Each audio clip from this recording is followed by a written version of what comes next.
hast die Gabe, wie ich. Ich weiß nicht, ob es eine Gabe ist. Ich kannte es immer als das Shining.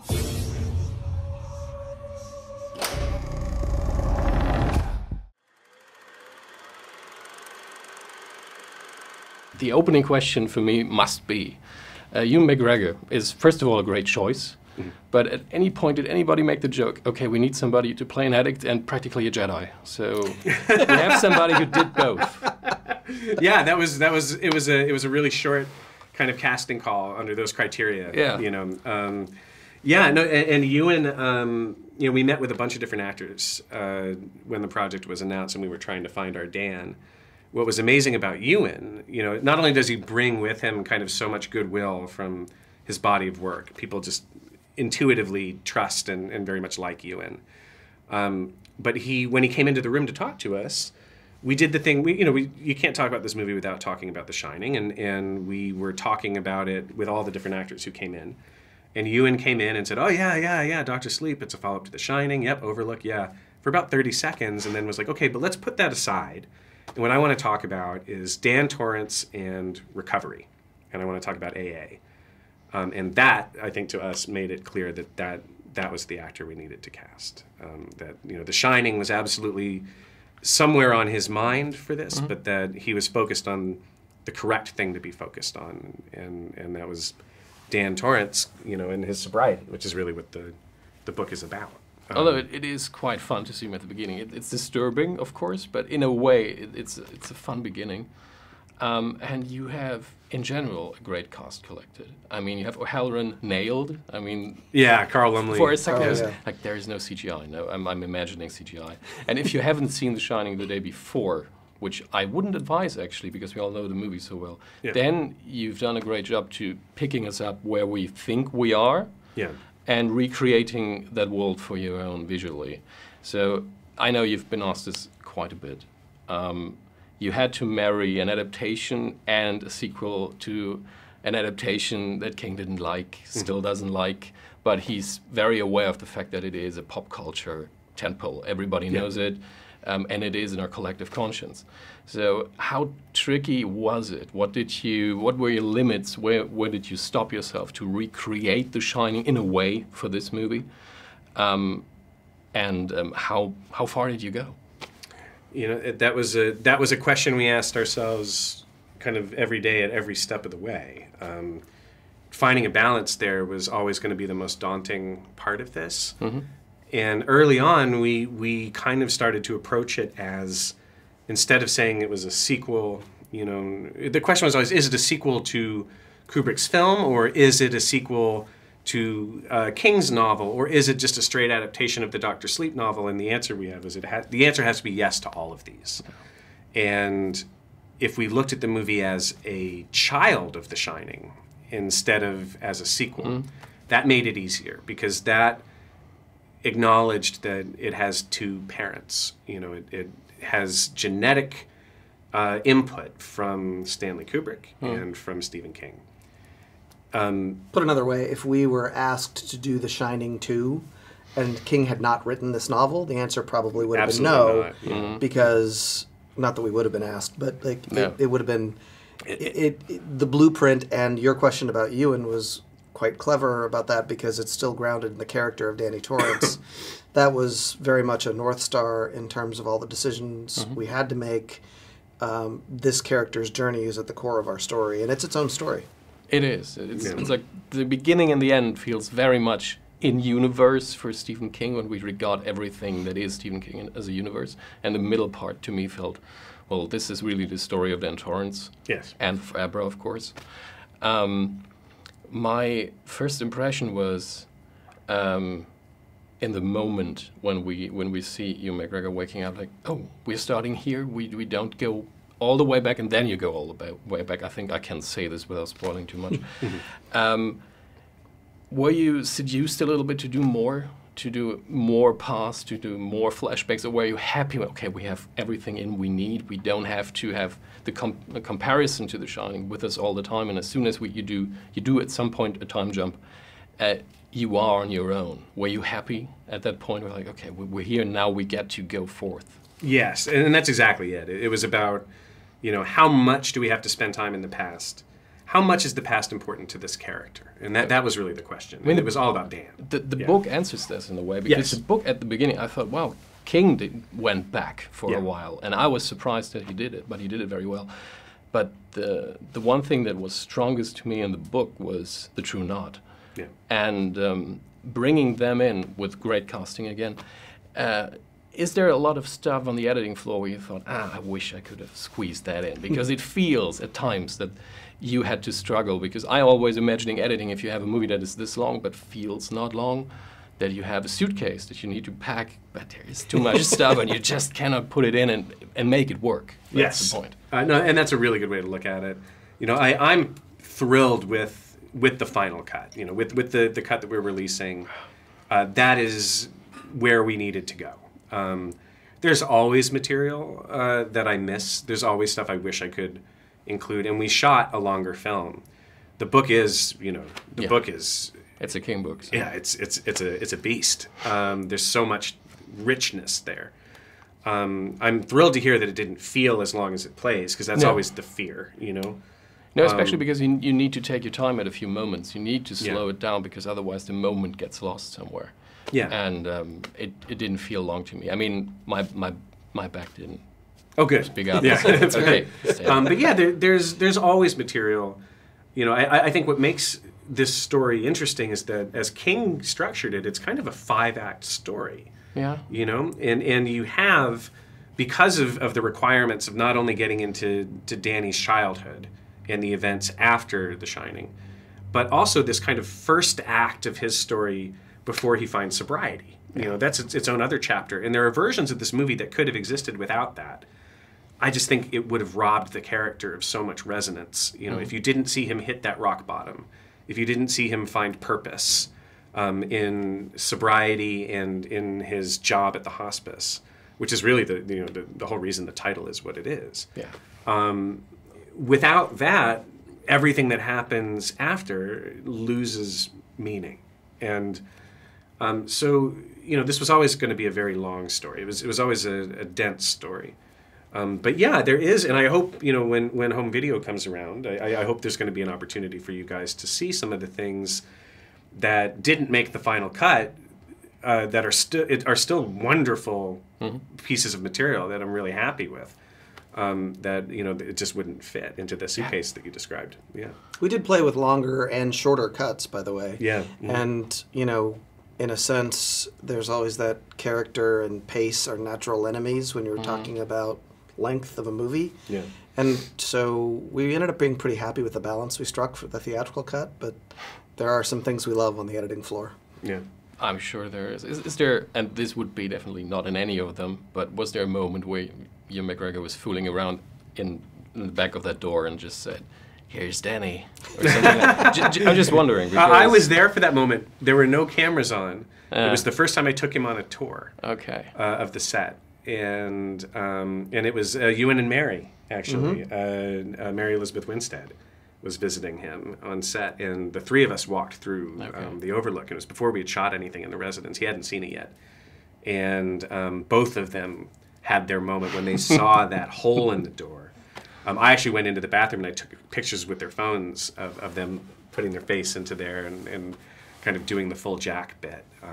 You know, like, we all had moments like that on set. You couldn't avoid it. Oh yeah, everybody's face was in that door. Yeah, and well, we built a grown-up size big wheel, and the cast and crew would take turns just riding around like kids. Like we loved it. I think it would have been a bit scary, because that sound of him rolling through the doors in The Shining just creeped me out. So. Well, and when you're actually kind of, if you're on the big wheel and you hit that stretch of tile and then you hit the carpet, I mean, that's the sound it makes. So it was really amazing to know that it's like, yes, I'm sure this was enhanced in the mix and in the sound design, but no, this is what happens. Like, this is what happens in this space. And being on, I mean, I was on the big wheel when it happened to me for the first time. You know, that's a once in a lifetime kind of moment, and it's like riding a big wheel through your memories. And yeah, it's really amazing. But you didn't go back and picked up the original axe, because that one's in Bangor in a bookshop. Right. Well, the axe. It's funny. The one that's in the film. one of our carpenters, our set carpenters, who was a huge Shining fan, had handcrafted it himself to match. Okay, The Shining. that's the next best thing, because you could have gotten the original, I'm pretty sure. Well, I loved, though, that, you know, I didn't want to appropriate those things. Okay. You know, it was nice to do our version of them. Okay. And what I loved about, you know, it's like this, it reminded me of, you know, at the end of The Natural, when the Bat Boy brings his bat, you know, as a to baseball Redmond. movie fan, that's a great reference. I love that movie. But the Savoy Special is the bat that he brings. And, you know, the fact that the acts that we used in our film had been so lovingly kind of handcrafted by such a fan of The Shining, who was also building our sets, you know? Like, those are the kind of people we had with us. Down to, you know, art department and construction and our PAs and our locations people, they had so much love for The Shining. They were so happy to be part of this. They were bringing, you know, their love for it kind of to set every day. And that's, I'd rather have that axe for our movie than have taken this original that I would be afraid to hold. I would be afraid to... I didn't pick it up in the shop because it was so scary. And then the next day, I see on Instagram everybody's taking a picture, aside from me, because I was so scared. You put a lot of love in this movie from a fan's perspective. So was there a moment where you had, I don't know, I always call it the murder board because in procedurals that's what they call it, where you had just bits and pieces of the big cosmos. Could I put this in? Could I squeeze a turtle in somewhere? And you definitely did at one point, and you changed a line. You're talking about Halloran's line. Yes. Yeah, Ka is a wheel. Yeah, and I actually had to look it up again because I was sure no, it wasn't in there and it was not his line. But that was really. Did you squeeze a lot of those in, or is it just the one that stands out so much to me? As many as I could. You know, I'm a constant reader. I'm a Dark Tower fanatic. And, you know, we even got a little Dark Tower into Gerald's game, which was kind of a major victory for me. But Dark Tower is tricky, though, because it's already kind of, it has its own cinematic, you know, representation and universe that are growing. Yeah. I know, we're both making the same face. You guys can't see this. No, it's we're also recording video, I think. So. Oh. Sorry. Yeah. We don't know what's going to happen, but, you know, there was a movie. There was a movie. Yeah, there was a movie. There's going to be a show. That's all we can say, I guess. But they're doing Wizard in Glass, which is... well, if you do a show, that's the book That's to do. the one to do.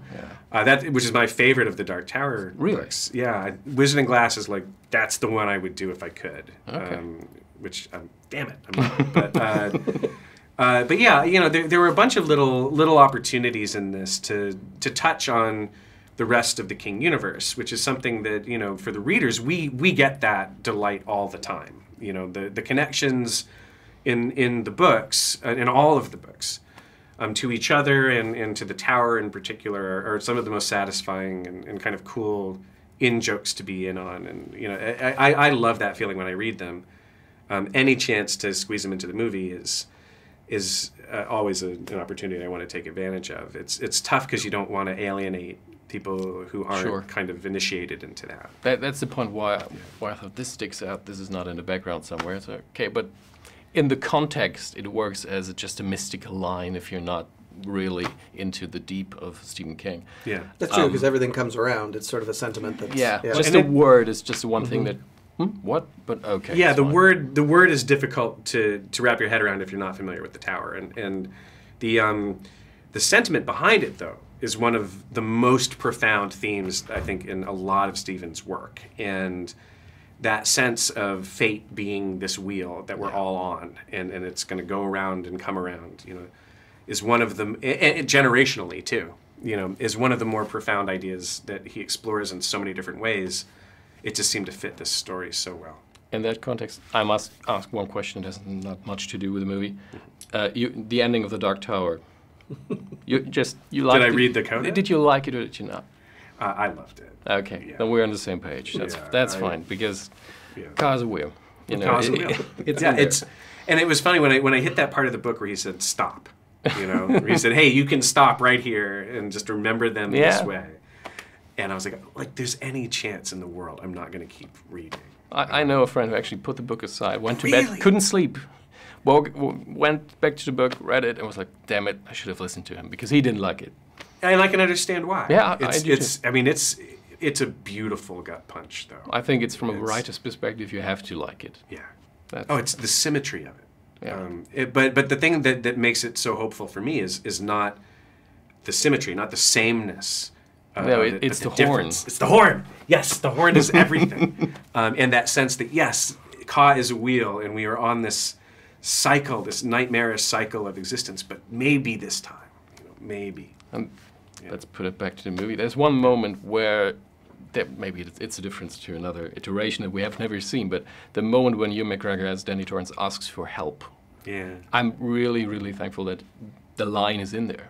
That you didn't just, you could have edited it out, just skip to when he's talking to him. And I think that's really the core of the movie. That's what you said. The story of Danny Torrance of sobriety is he has to ask for help, otherwise it won't happen for him. And you have to say it. Yeah, you have to say it. And that's something, when it comes to sobriety and to recovery in general, that's the first step, is admitting you need that help. And if we didn't have him do that verbally and explicitly and simply, I don't know that it would have been an honest look at that recovery. And that's something that was very important to Ewan as well, was making sure that the way we represented, the various stages of his recovery were as authentic as we could make them. We have to talk about the villains a little bit. Rose the Hat. Rose the Hat, that's true. Mm-hmm. And she is amazing. Yeah. You could have done a movie completely just with them, to be honest. Well, in a sense, there are three narratives that sort of thread together, which, I thought was one of the things in the adaptation we talked a lot about, was how much time do you spend with each of Abra and Dan and the True Knot, because each one has to stand on its own in order for the braid to work. But yes, absolutely. Especially with the cast we had, you could spend a lot more time with the True Knot, because absolutely. Rebecca took one of King's more iconic villains and really added layers to it that... She's very subtle in a very good way. And I was wondering, because in the book, he very cleverly just alludes to the fact they've been around forever. Yeah. They have connections, and you have that line in the movie, but he never explores it really deeply. And you have a ton of questions about them when you read it. You think, well, do you know anyone in power? Is there a big conspiracy? And he just gives you that feeling, which is very smart. And you did the same. Were you ever seduced to, maybe we could do, I don't know, some Men in Black type of bullshit? Oh, yeah. It's one of those things where the more you explain, the more questions it creates. Yeah. And so you want to create just enough questions. He's a master at this. We had gone a little further. There's stuff in the book, and we had kept it in the film to an extent where Crow at one point talks about having an asset at the NSA, and that's where they actually get the tranquilizer drugs they use on Abra. That they were so connected, into the security agency, national security agency, like we shot that. We shot that line, and it's in one of the deleted scenes where he talks about, reaching out to his asset in the NSA to get this drug. And I love that detail. It's one of those things that really shows how connected they are. The problem is the 10 questions it creates. It distracts you from the plot. Right. And the more you're thinking about, well, how did they reach out and make contact within the intelligence community, and what's their connection? Who handles their money? Where do they keep it? The more you dig into it, you'd spend the whole movie answering questions. Yeah. And so it's always better just to show the tip of that iceberg. Let people who really want to know more about them, fortunately, have access to this great novel that goes a lot further. That's true. I love that part about the book, really, because I think, doesn't it end with, because I haven't really read it in a year or something, isn't the ending actually a bit open when it comes to them? No, it's definitive that a good number of them survive. Yeah. And had actually abandoned Rose when it looked like she was losing her authority. They left. Exactly. And they talk about other chapters of the knot around the world. And so the book is pretty clear that, yes, this is just one little offshoot. And that is the point about King, which I like, because usually in modern horror movies, you have a very bad ending, quite often. King doesn't do that. he usually has a happy ending, a little bit like a fairy tale where the monster dies. But he leaves it open so that, you know, there is still a lot of evil in the world. I still have about 100 books to write. Right. And that's something that, you know, that you could not do with the movie, I guess. I mean, you have a good ending. I will not spoil it how it ends. But, Thank you. And you put a little bit of a bookend to the, a little bit, I don't know, maybe King decides tomorrow I'm going back there to the Overlook. And that was the one thing you had to really, you know, again, the middle part is pretty unchanged. It's pretty much Dr. Sleep, the book. The beginning and the end is that where you had to merge those two worlds. And in the end, I thought, this is going to be tricky. What are they going to do with this? And I only realized, oh, they did it, I have to say, in a very smart way, because you combined them. And you did the psychological solution where you have the one motive from the original book, put it in there, and one line about they just let it rot, which really helped.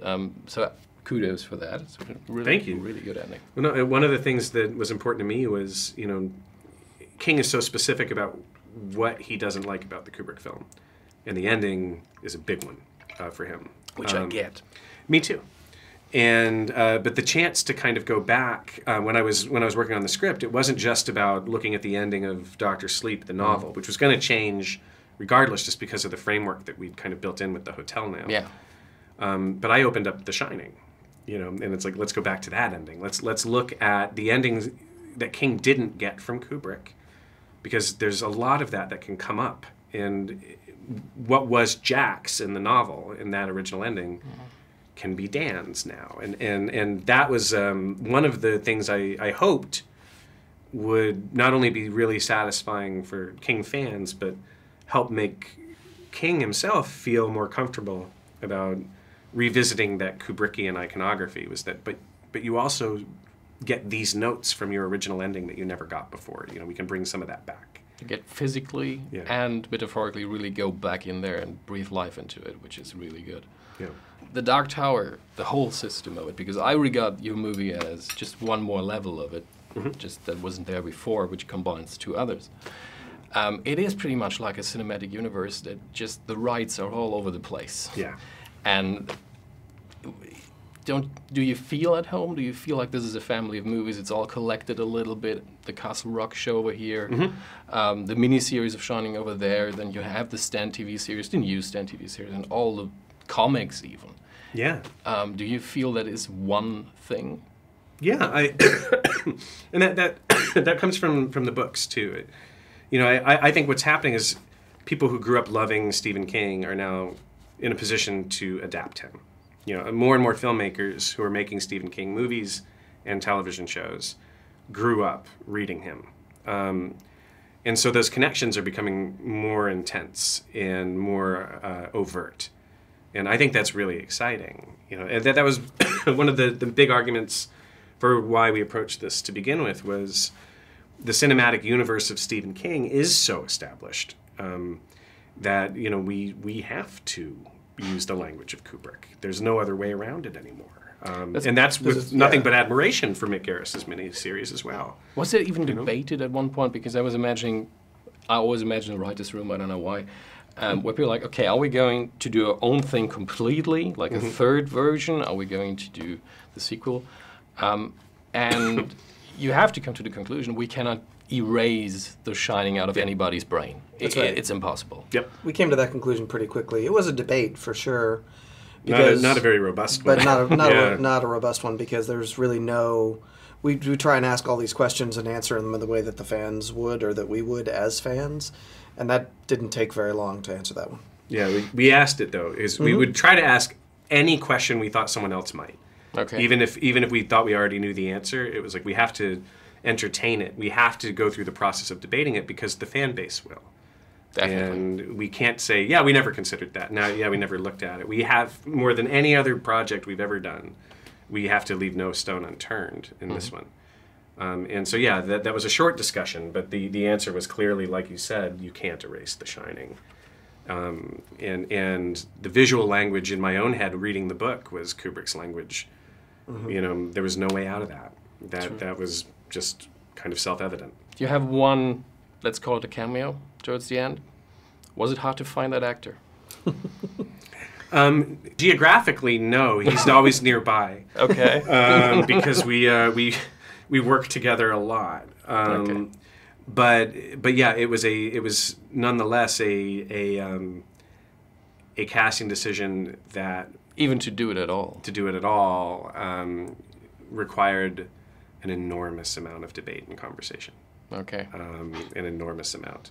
But I ultimately think we did the only thing, we did the most respectful and most appropriate thing we could, and the thing that was the most apropos of Dan's story. Yeah, I was going to say that. It's like, it came back to what does Dan's story, because this is, in the sense that you just mentioned, a 2-generation character arc, and Dan, it has to make sense most for Dan and exist within the proper mythology of the Shining, which King and Kubrick taught us. Yeah. Boy, we go around the topic. Yeah. Thank you very much. It was great, and that's all the time we have, I guess. Yes, wonderful to chat with. Thank you. Als ich klein war, bin ich auf diese Dinge gestoßen.